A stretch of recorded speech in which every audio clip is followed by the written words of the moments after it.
సోమవారం నారాయణపేట జిల్లా కోర్టులో న్యాయవాదులు విధులను బహిష్కరించి నిరసనలు తెలిపారు. రాష్ట్రంలో న్యాయవాదులపై జరుగుతున్న దాడులను ఖండిస్తున్నామని బార్ అసోసియేషన్ పేర్కొంది. రాష్ట్ర ప్రభుత్వం అడ్వకేట్ ప్రొటెక్ట్ యాక్ట్ను తేవాలని డిమాండ్ చేశారు.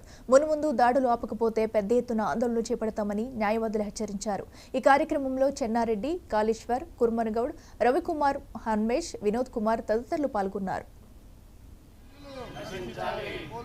ఈరోజు మేమందరం మూకుమ్మడి అడ్వకేట్లము కోర్టు విధులు బహిష్కరించడం జరిగింది. అండ్ ఈ మధ్యలో కంటిన్యూగా ఈ బైకాట్ అనేది జరుగుతుంది. ఎందుకంటే ఈ వివిధ స్టేషన్లలో ఈ పోలీసుల మిస్బిహేవ్ కానీ, లేకపోతే వాళ్ళ యొక్క ల్యాక్ ఆఫ్ నాలెడ్జ్ కానీ, లేకపోతే అన్నీ తెలిసి కూడా వాళ్ళ యొక్క అప్పర్ హ్యాండ్ ప్రదర్శించుకోవడానికి చేసే ప్రయత్నాలు కానీ, దానికి వ్యతిరేకంగా మేము బైకాట్ చేస్తున్నాం. ఇప్పుడు ఈరోజు బైకాట్ చేసిన సందర్భం ఏంటంటే, కూకట్పల్లి బార్ అసోసియేషన్ సభ్యుడు సంతోష్ని ఇంట్లోకి వెళ్ళి బనీన్ మీద లుంగి మీద ఉన్న వ్యక్తిని అతను ఒక ఐఎస్ఐ తీవ్రవాదో లేకపోతే ఏదో తీవ్రవాది అన్నట్టుగా తీసుకుపోవడం అనేది చాలా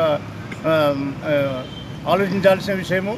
ఇక్కడ ఏమర్థమవుతుందంటే, పోలీసు వాళ్ళు పోయింది ఏంటంటే, అక్కడ ఒక బెల్ట్ షాప్ నడుస్తున్నది, బెల్ట్ షాప్ వివరాలు కావాలి అన్నప్పుడు ఆ బెల్ట్ షాపుకు సంబంధించిన వాళ్ళ విచారణ చేయాలి.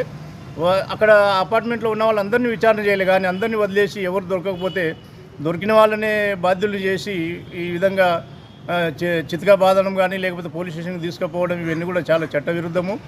మాకు